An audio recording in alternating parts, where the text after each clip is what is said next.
दासी महाराज हा जन्मला मृत्यू डोकी, तुझी उपमाना ढळे इह दोकी. भवसिंधुशी बांधिलाशी तुझेने, अनाथा दिना कारणे तुकयाने. तुका भासला मानवी वेशधारी, परिहालिला विग्रही निर्विकारी. स्वयं श्री हरी व्यापको सर्व जीवा, पाचित्वा परब्रह्म ठेवा. जया पूजिले आदरे पांडुरंगे, विमानस्थ केले प्रयाण प्रसंगे.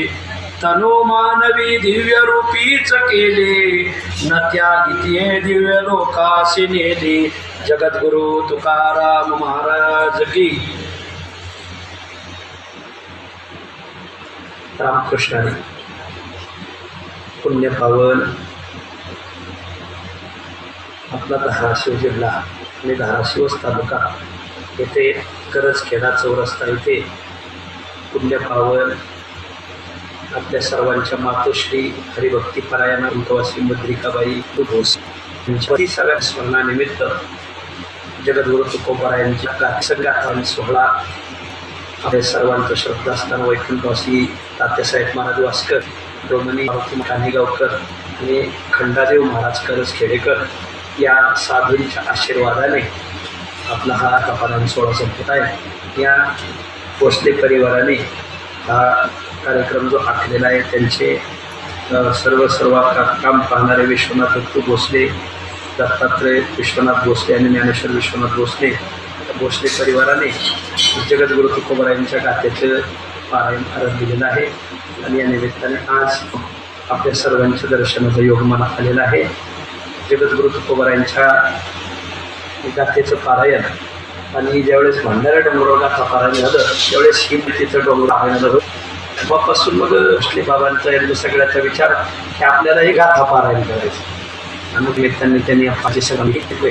मला कीर्तन सांगितलं होतं ते मिटिंग गावं आहेत उरले देवणीमध्ये, आपण त्या गावांना वेळ दिला पाहिजे. त्याने काही कीर्तन घेतलेलं नाही, मोकळाच आहे त्या दिवशी, परंतु त्या मिटिंगसाठी तिथं जावं लागतं. मग त्यांनी येता येता तुम्ही अनुसरण करून जा. आणि या निमित्ताने आपण तिथे उपलब्ध झालो आहोत. आणि अभंग निघालाय, प्रवचनात सहज काढलाय. पुण्य उभे राहो आता संताचे या कारणे, पंढरीच्या नागा वाटे सखा भेटे विठ्ठल. संकल्प हे यावे फळा कळवला भूतांचा, तुका म्हणे होली क्षमा पुरुषोत्तम अपराध. या अभंगामध्ये जगद्गुरु तुकोबाराय निदान साधू संतांच्या का होईना पुण्याईने तुम्ही पंढरपूरच्या वाटेला नागा आणि पांडुरंग रुची फळ पदरात पाडून घ्या, असं या अभंगामध्ये जगद्गुरु तुकोबाराय आपल्याला प्रतिपादन करतात. जीवनात प्रत्येकाची धावणी फळाच्या दिशेने. सकाळी उठल्या संध्याकाळी झोपेपर्यंत एक जण सध्या फळ दिवस तुझं असेल असं तिकडं द्या, फळं देणारी लोक तिकडं फळ पाहिजे लोकांना. पण द्राक्षाला दूर जातात, तुळशीकडे जवळ ध्यान देत नाही. द्राक्षाकडे जात असताना विकतचं दूध नेतात, जवळ तुळशीला पाणी घालीत नाही. द्राक्षाच्या बुडाला नेऊन तुळशीला नाव घालीत नाही. ज्ञानोबा म्हणतात तुळशीची या झाडा जो दोरोनी न घापेशीन तोडा, तो द्राक्षाची तरी बुडा दुधाची लागे. दूर जातो, विकतचं दूध नेतो आणि द्राक्षाला नेऊन घालतो. म्हणजे का बरं? कारण द्राक्षाचं फळ लोकांना वाटतं. द्राक्षाचं एकदा पीक चांगलं आलं का द्राक्षाचा मळा खिसावाचे कुळखोळा असं आहे. त्याच्यामुळे लोकांचं द्राक्षावर द्या. लोक म्हणतात तुळशीचं काय फळ आहे आम्हाला, काय तुळशीवर कोणाचं ध्यान आहे म्हणजे आम्हाला. तुळशीच्या पानाची भाजी होत नाही, तुळशीचं अर्पण होत नाही, असं म्हणजे लोकांचा गैरसमज झालेला आहे. असं दूर फळ देणारी वस्तू दूर असेल तर लोकांचं ध्यान तिकडं राहतं. फळ न देणारी वस्तू जवळ जरी असेल तर कानाड जातात. तसं तर द्राक्ष फळ आहे, पण तुळशीचं दृष्ट आणि इष्ट दोन्ही फळ आहे. त्याला तुळशी का त्याचं इतर दिवसा ऑक्सिजन देतात आणि कार्बन डायऑक्साईड घेतात, आणि रात्री मात्र ऑक्सिजन घेतात आणि कार्बन डायऑक्साईड सोडतात.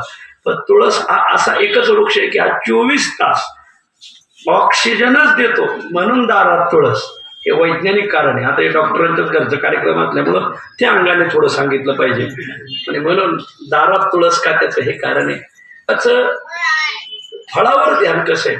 दूर फळ देणारी वस्तू ध्यान देतात, फळ न देणारी वस्तू जवळ असेल तर कानाडोळा करतात. द्राक्षाचं उदाहरण तुम्ही म्हणाल महाराज हे उदाहरण तुम्ही नाशिक जिल्ह्यात द्यायला पाहिजे होतं. द्राक्ष बागायदार तिकडे येतं, इथं मराठवाडा आहे. दुसरं उदाहरण द्या. ज्ञानोबरांनी दुसरं दृष्टांत दिलाय. ज्ञानोबरा म्हणतात माणसाचं फळावर द्या, फळ देणारी वस्तू लांब असेल तरी तिथे ध्यान देतात, फळ न देणारी वस्तू जवळ असेल तरी लक्ष देत नाही. ज्ञानोबरांनी उदाहरण दिलं. सांगा तुम्हाला आईबाप जवळ जास्त आहेत का सासू सासरे? प्रामाणिकपणे तर सासू सासरे दूर असतात, काहींचे गावात तालुक्यात, काहींचे जिल्ह्यात. आईबाप मात्र प्रामाणिकपणे तुम्हाला तर आई बापा सासऱ्याच्या प्रेमात ज्ञानोबरा म्हणतात तरी घरी माता पितरा दड बोली नाही संसारा एर विश्वभरी आदरा मूर्खू जायचा बाईलेच्या गोता आवडीने माता पिते दौडवली. फळ होण्यासाठी काय होतं? धर्मशास्त्र फळ होण्यासाठी दोन साध्य केलेले काही प्रयत्न, काही पुण्य. माऊली जीवनात प्रयत्न केले तर फळ नक्की भेटत. प्रयत्न केल्यावर चहा विकणारा भारताचा कारभारी झाला, रिक्षा हाकवणारा मुख्यमंत्री झाला, भाजी विकणारा वनमंत्री झाला. विशेष आहे. मग प्रयत्न केले पाहिजे, प्रयत्नाला फळ येतं. आमच्या छत्रपतींनी प्रयत्न केले तर स्वराज्य उभं केलं, महाराणा प्रतापांनी प्रयत्न केले तर स्वराज्य उभं केलं. प्रयत्नशील माणसाने डोळ्यापुढे प्रयत्नशील माणसं ठेवली पाहिजे. प्रयत्नाला फळ आहे, सत्कर्माशी शेवटी आहे फळ. सत्कर्माला, चांगल्या कामाला नक्की फळ आहे. प्रयत्नाने मनवणी तुकोबरा नाटाच्या अभंग सांगतात, मनवणी करा काही सायास व्हावेल तरी भारी उदास करवेल तरी करा नामघोष सेवा भक्ती रस तुका म्हणे.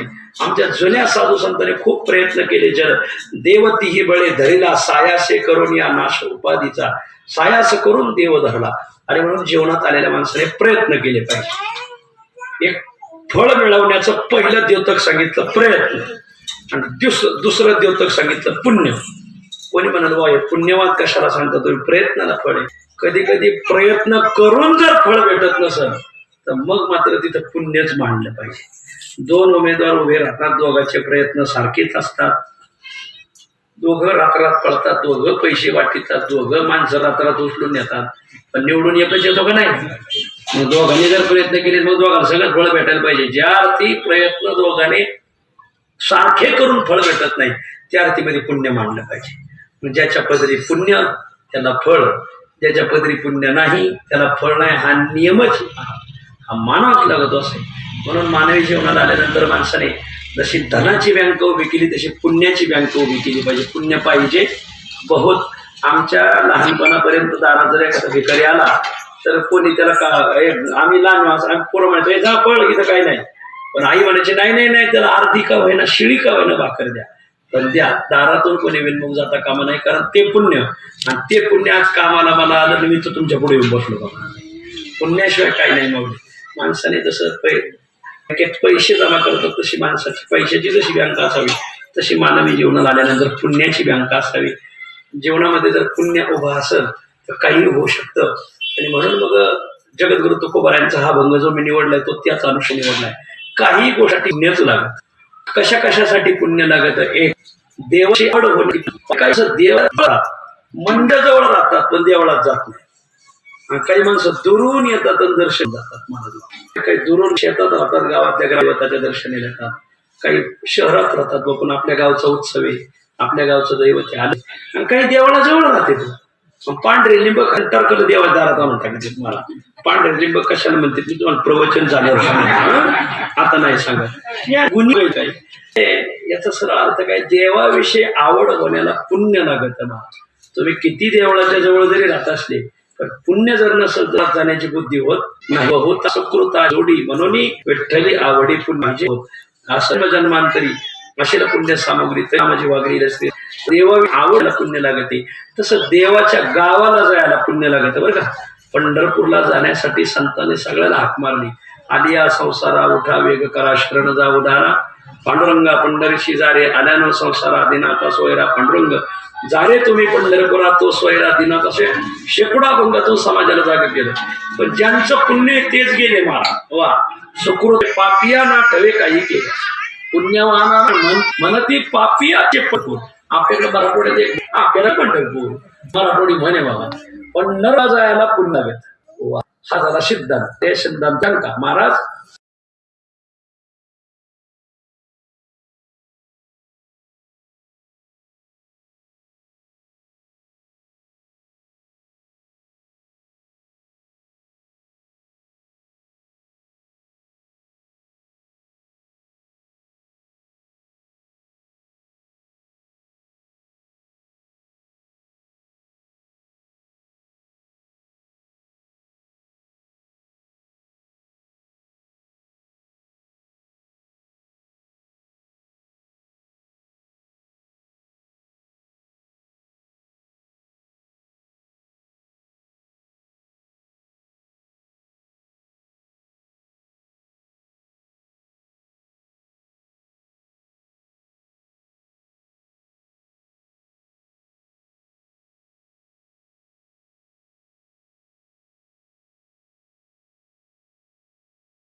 माणसाने मरू नये.